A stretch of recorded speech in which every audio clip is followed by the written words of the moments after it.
मुझे ठीक परफॉर्मेंस कर लेने दो, मैं नेता प्रतिपक्ष बन जाऊं। असत्य कथन कर रहे हो।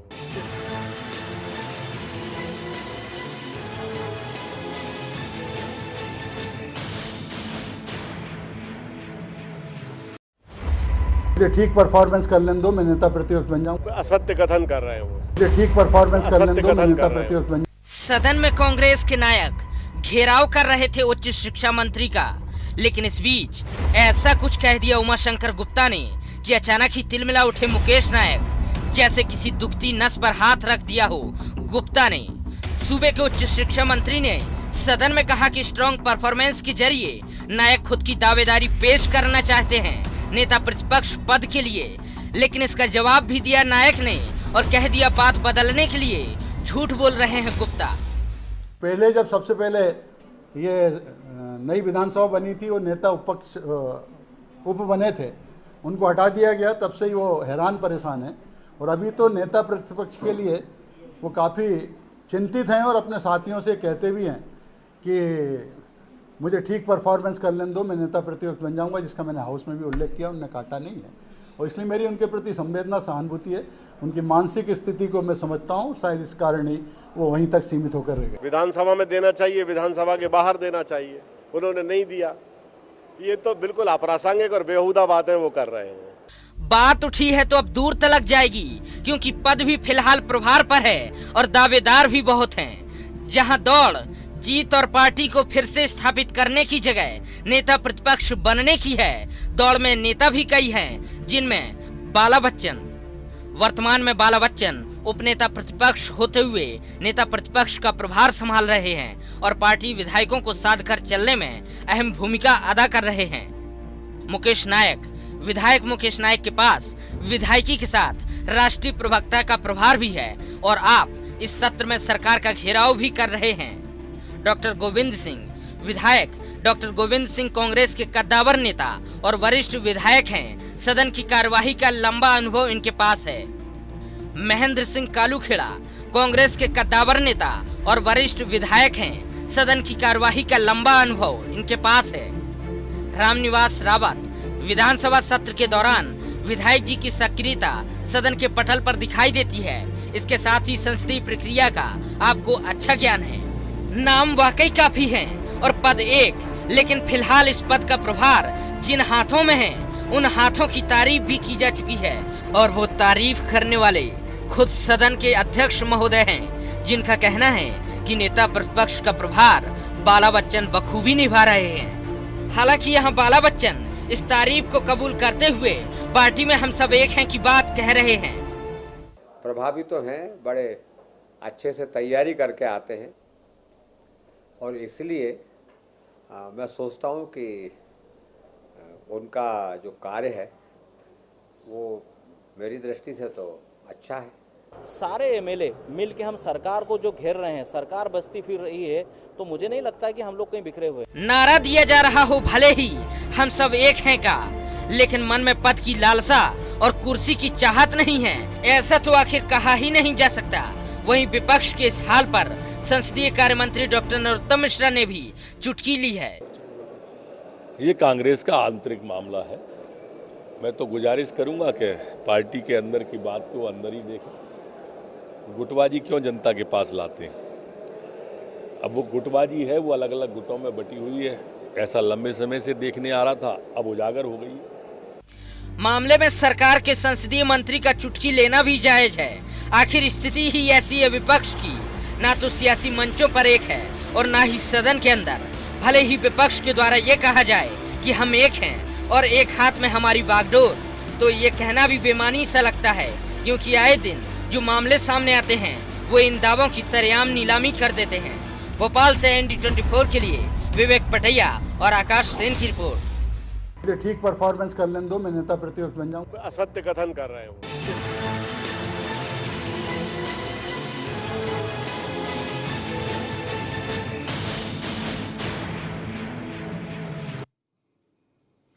नमस्कार, आई इंडिया एजेंडा में आपका स्वागत है। मैं हूं आपके साथ नवीन पुरोहित। चर्चा को विस्तार देने के पूर्व आई इंडिया एजेंडा के पॉइंट्स पर नजर डालते हैं। आखिर कौन बनेगा सदन में कांग्रेस का खेवनहार? क्या प्रभार पर ही चलता रहेगा नेता प्रतिपक्ष की जिम्मेदारी का भार विधानसभा चुनाव की जगह प्रदेश अध्यक्ष और नेता विपक्ष का चुनाव ही करती रह जाएगी कांग्रेस। जब मध्य प्रदेश में यही रहने वाला है कांग्रेस पार्टी का हाल। चर्चा में आप सबका स्वागत है। हमारे साथ चर्चा में इस वक्त जुड़ चुके हैं रजनीश अग्रवाल जी, हमारे साथ हैं प्रवक्ता भारतीय जनता पार्टी के, योगेश यादव जी प्रवक्ता कांग्रेस के हमारे साथ हैं, और राघवेंद्र सिंह साहब वरिष्ठ पत्रकार भी हमारे साथ मौजूद हैं। आप तीनों महानुभावों का बहुत बहुत स्वागत है IND 24 में। सीधा सवाल मैं करता हूं योगेश जी आपसे कि जिस प्रकार से कांग्रेस की कुछ अंतर्कलह सामने आई है वो कहीं ना कहीं विपक्ष को चुटकी लेने का मौका देती है, और अब तो बात भी ना हो तो कयास लगाकर आप पर सवाल दाग दिए जाते हैं कि वो इसलिए ज़्यादा बोल रहे हैं कि उनको नेता प्रतिपक्ष बनना है, ये दौड़ में है, वो दौड़ में है। आपकी किसी भी गतिविधि को संबंधित पद की लालसा से जोड़कर आपको डिमोरलाइज करने का एक प्रयास किया जा रहा है, मानसिक रूप से आपको दबाव में लेने का प्रयास किया जा रहा है, या वाकई में आपकी स्थिति ऐसी है? क्या कुछ प्रतिक्रिया है? देखिए, हम ये पूछना चाहते हैं भारतीय जनता पार्टी के नेताओं को इस बात का ठेका किसने दे दिया कि वह हमारी आंतरिक विवेचना करें या हमारे आंतरिक मामलों में हस्तक्षेप करें। और इनको ये शुगुफे छोड़ने की आदत है। ना तो कांग्रेस में किसी भी तरीके का व्यक्तिगत रूप से कोई विद्वेष है, हम सब एक हैं, एक परिदृश्य में कार्य कर रहे हैं। आज उमा शंकर गुप्ता जी की नस पर जब हाथ पर उनकी नसें दबी तो उन्होंने मामले को दूसरी जगह से क्या, मैं ये चाहता हूं कि वे अब पहले इस बात का जो उनको संज्ञान लेना चाहिए, जो उन पर आरोप किए गए, जो उन पर माननीय मुकेश नायक जी ने आरोप किए हैं। मुकेश नायक जी अपने आप में एक बहुत वरिष्ठ सीनियर नेता है, उच्च शिक्षा मंत्री का पद खुद स्वयं उसको उन्होंने चलाया, निर्वाह किया है। 1993 में मध्य प्रदेश में यदि कांग्रेस की सरकार बनी है तो मुकेश नायक जी की एज ए यूथ कांग्रेस एक महत्वपूर्ण भूमिका रही है। मैं उमा शंकर जी गुप्ता से पूछना चाहता हूं कि भैया आपको क्या लेना देना, हमारे वहां नेता प्रतिपक्ष कौन होगा कौन नहीं होगा, ये सब हमारे आंतरिक विषय है, और आपको ठेकेदारी किसने दे दी? हम तो जो मुकेश नायक जी ने आपसे क्वेश्चन किया है उसके जवाब आपसे चाहिए। 250 करोड़ रुपए का जो आपने शिक्षा माफिया के रूप में घोटाला किया है, उनके प्रश्नों का आप उत्तर दीजिए। और एक विधानसभा की गरिमा, हर मंत्री के साथ, हर विधायक के साथ माननीय शब्द जुड़ा होता है। आप माननीय की गरिमा का पालन करें। आपकी गरिमा कहीं नजर नहीं आ रही। आप कांग्रेस में क्या हो रहा है, कांग्रेस में क्या किया जा रहा है, इस पर आप चुटकी ले रहे हैं। और हमें ये कोई हताशा का दौर नहीं, ये तो हमारी निर्णायक और शक्ति का दौर है। आप लोगों के कांड पर कांड खुलते हुए जा रहे हैं। व्यापम घोटाले के बाद अब D.Ed B.Ed का ये बहुत बड़ा मसला सामने आया है। आप विधानसभा में उसका प्रत्युत्तर करने के सक्षम नहीं है, आप आरोप गठित करते जा रहे हैं। आप कहां टर्न कर रहे हैं? ये कौन सा क्रिएशन है? ये प्रजातंत्र की कौन सी दुहाई है? उमा शंकर गुप्ता जी ये तो बताइए, ये प्रजातंत्र का कौन सा रूप है? आप कहां ले जाना चाहते हैं? इस बात कर लेते हैं। भारतीय जनता पार्टी के प्रवक्ता हमारे साथ हैं, क्या है रजनीश जी? देखिए, एक बात, जहां तक नेता प्रतिपक्ष बनने की लड़ाई का मसला है, हमारे संसदीय कार्य मंत्री माननीय नरोत्तम मिश्रा जी ने बहुत स्पष्ट कहा कि कांग्रेस का आंतरिक मामला है। लेकिन मैं थोड़ा सा यहाँ इस बात को लेकर आगे बढ़ता हूँ। जैसा कि योगेश जी कह रहे हैं कि ये किसने ठेका दे दिया कि आप हमारे यहाँ नेता प्रतिपक्ष को तय करें। मैं वाकई इनके आंतरिक मामला है, लेकिन अगर इस तर्ज पर चीजों को विश्लेषण करने लगेंगे तो हम और आप बहुत अच्छे से जानते हैं कि नेता प्रतिपक्ष का जो पद है वो भी संवैधानिक व्यवस्था है, विधानसभा की व्यवस्था है। कौन तय होगा, कैसे तय होगा, ये भले पार्टियां तय करती हों, लेकिन वो व्यवस्था संविधान में निर्मित है, और उसको लेकर भी आम जनमानस ये समझता है कि हमारा कोई चौकीदार बैठा है, जनता की बात करने वाला बैठा है, और वो विपक्ष की अगर सकारात्मक और रचनात्मक भूमिका निभाता है तो जनता का भी भला होता है। इसलिए जनता के हित में, जनता के विकास में, मध्य प्रदेश के हित में वह पद भी महत्वपूर्ण है। इसलिए वो केवल और केवल अपने ढंग से तय कर लिया जाता है, और उसकी समीक्षा विवेचना ना हो पब्लिक डोमेन में, या पॉलिटिकल पार्टीज ना करें, ऐसा हो नहीं सकता और ऐसा होता भी नहीं है। रही बात उन पर जो लगे आरोप के, उन्होंने बखूबी जवाब दिया है। आप संतुष्ट नहीं है, आपके पास कोई प्रमाण है, तमाम संवैधानिक संस्थाएं, आप उनकी शरण में भी जा सकते हैं, क्योंकि आपको जो लड़ाई लड़नी है वो बात सच है कि आपके अंदर का जो संघर्ष है वो सदन के अंदर भी दिख रहा है, सदन के बाहर भी दिख रहा है। और हम सब जानते हैं, यानी केवल राजनीतिक दल के नाते नहीं नवीन जी, आप मीडिया के नाते भी जानते हैं कि कांग्रेस दोनों तरफ से, कमलनाथ जी को लेकर जिस प्रकार की चर्चाएं शुरू हुई, इवन कमलनाथ जी ने कहा कि ये जो विधायक मांग कर रहे हैं मुझे प्रदेश की बागडोर सौंपने की, वो उस मांग पर निश्चित रूप से सोनिया जी और राहुल जी विचार करेंगे।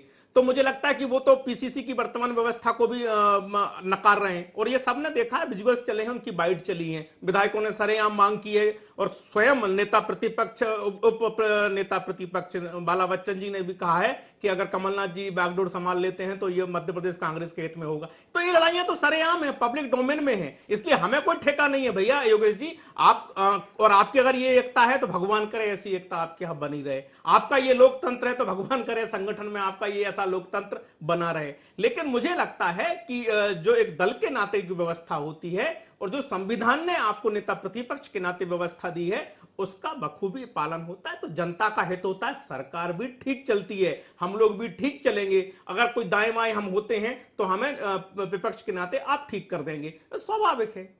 आपकी दोनों लोगों की बात पर प्रतिक्रिया ले लेता हूं। राघवेंद्र साहब, मुकेश नायक जी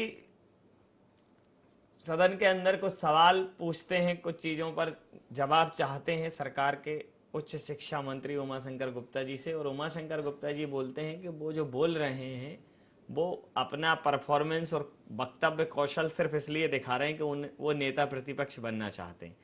आपको क्या लगता है कि इस प्रकार की प्रतिक्रिया, और उन्होंने कहा वो असत्य कथन कर रहे हैं, इसको आप किस नजरिए से देखते हैं? देखिए, जहाँ तक कौशल की बात है और वक्तव्य की बात है, एक प्रतिपक्ष के नेता के नाते उनको करना चाहिए और वो अपना काम कर रहे हैं। अगर उसमें वो कोई ज़्यादा एग्रेसिव हो रहे हैं, पार्टी के भीतर कोई मामला है पद का, अगर उसके लिए भी वो कर रहे हैं तो कोई मुझे लगता नहीं कि वो गलत काम कर रहे हैं। एक बात।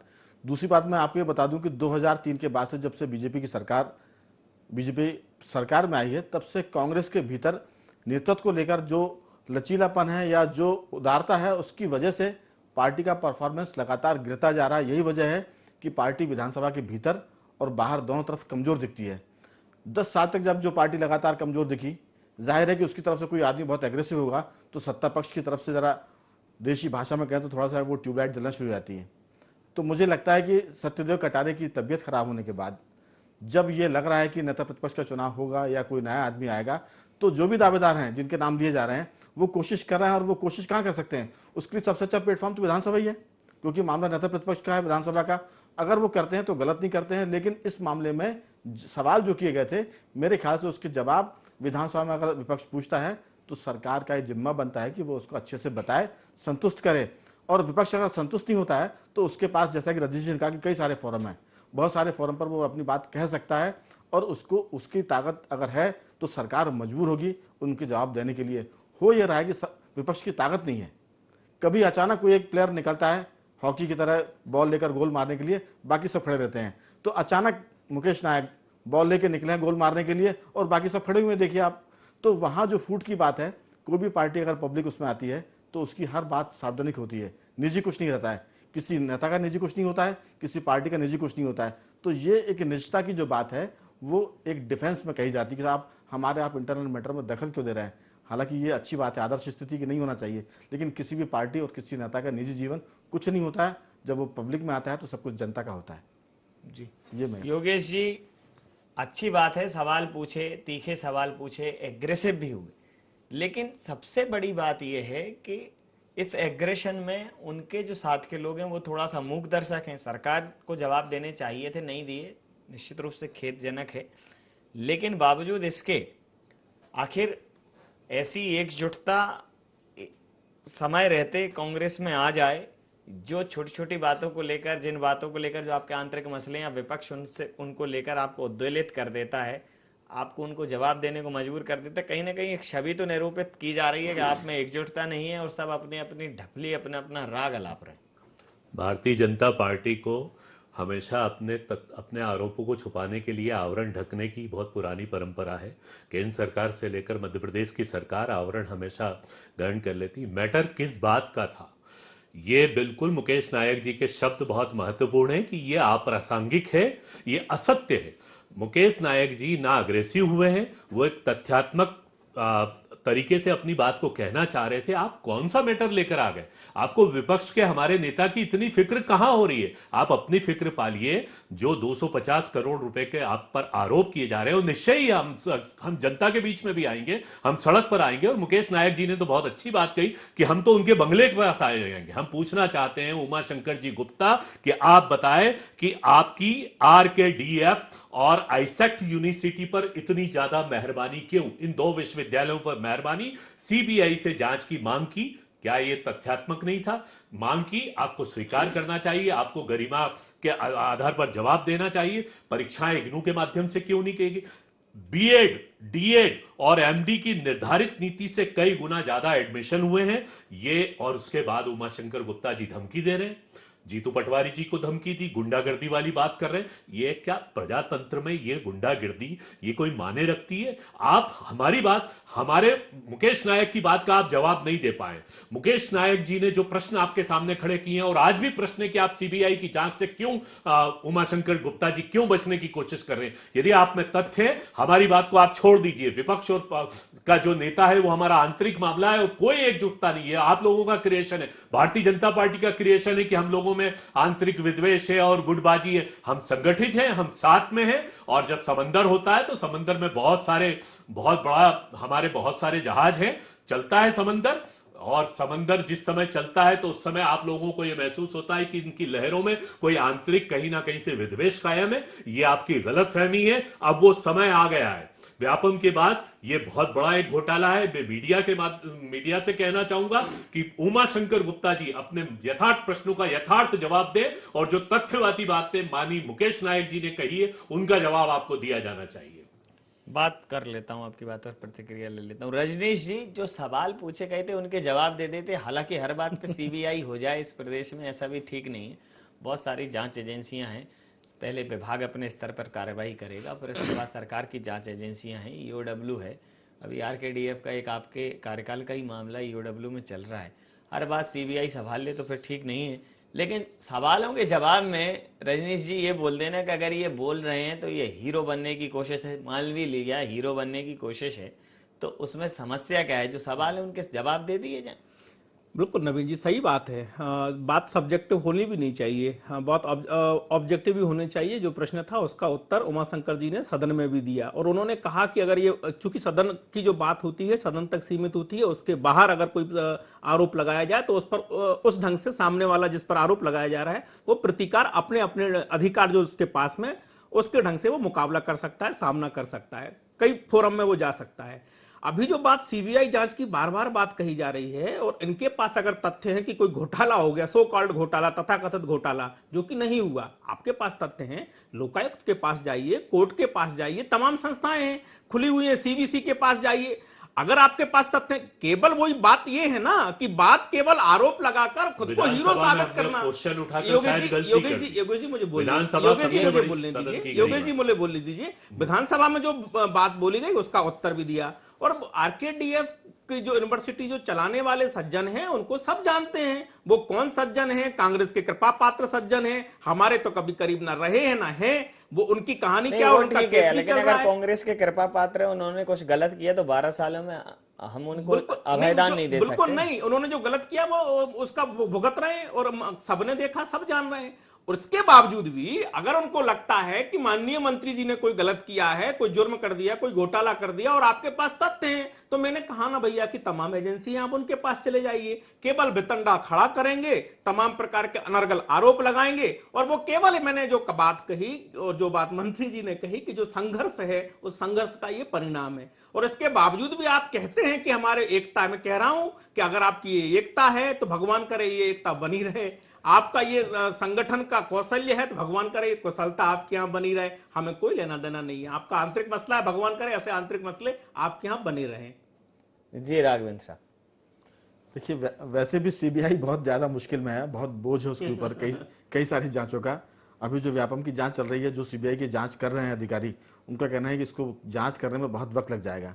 तो कहाँ CBI की अपन बात करें, लेकिन एक फैशन हो गया, कुछ घटना हुई तो CBI की जांच। हमारा कहना यह है कि जैसे अभी उन्होंने कहा, कांग्रेस कह रही है कि हम इस पूरे मामले में उच्च शिक्षा मंत्री के यहाँ धरना भी देंगे, मुकेश नायक वहां जाएंगे। यही बात जो हो रही है, इससे लगता है कि कांग्रेस में तालमेल नहीं है, एक टीम वर्क जो होता है वो नहीं है, एक ऑर्केस्ट्रा में जो ऑर्केस्ट्रा बजता है वैसा नहीं है। क्योंकि अगर विधानसभा के भीतर मुकेश नायक किसी बात पर गरज रहे हैं, धमक रहे हैं, सरकार को घिर रहे हैं, तो संगठन क्या कर रहा है कांग्रेस का? ये काम कांग्रेस का था कि वो विधानसभा के बाहर अरुण यादव के नेतृत्व में या बाकी लोगों के नेतृत्व में घेराव करते उमाशंकर गुप्ता जी के घर का। ये मेरी सलाह नहीं है, एक बहुत सामान्य सी प्रक्रिया है। इसी को लेकर लोग कहते हैं कि कांग्रेस में गुटबाजी है, और वो गुटबाजी है नहीं बल्कि दिखती भी नजर भी आती है। आप कुछ भी कहें, 2003 के बाद और उसके पहले से कहते आ रहे हैं कि हमारे यहाँ गुटबाजी है, लेकिन मनभेद है, मतभेद नहीं है। गुटबाजी है तो वो इंटरनल डेमोक्रेसी है। लेकिन इस सब का नुकसान हो ये रहा है कि सरकार निरंकुश हो जाती है। जब विपक्ष कमजोर होगा सरकार मनमानी करेगी, जब विपक्ष उसको घेरने की कोशिश करेगा तो इस तरह के आरोप आएंगे जो उमाशंकर जी ने कहे। तो कांग्रेस खुद अपने आप को ठीक करे और कोशिश करे कि वो जो एकता की बात करती है वो नजर भी आए। क्योंकि बात अभी सिर्फ बातों में है, दिख नहीं रही। जिस दिन वो दिखना शुरू हो जाएगी, आप सच मानिए भाजपा के नेता और मीडिया खुद कहेगा कि कांग्रेस में एकता आ रही है। तो उसकी कमी जरूर है, इस बात को आप आत्मचिंतन करें और देखें। जी योगेश जी, देखिए, आपने राघवेंद्र सिंह जी मेरी बात का स्वयं ही जवाब दे दिया। ये निरंकुश सरकार है और ये एक ऐसे उन्माद और मंदांध हाथी की तरह हो गई है। एक तो विधानसभा किस तरीके से चलती है ये आप जानते हैं। मैंने ये कहा है ये कब ये सत्र समाप्त हो जाएगा, कब सत्र खत्म हो जाएगा। आप तो प्रजातंत्र का गला घोटने का कार्य कर रहे हैं। उमाशंकर गुप्ता जी से क्या पूछा जा रहा है, वो किस बात का? मुकेश नायक जी कितने तेजस्वी है, कितने क्रांतिकारी है, ये हमारे आंतरिक मैटर है। ये सब हमारी पार्टी की अपनी चैलेंज है, ये हमारे टैलेंट है। आप एक उच्च शिक्षा मंत्री जो उनका आप जवाब नहीं दे पा रहे हैं और आप प्रतिपक्ष को तय कर रहे हैं, तो ये आपने कहीं ना कहीं कमजोरी नजर आ रही है।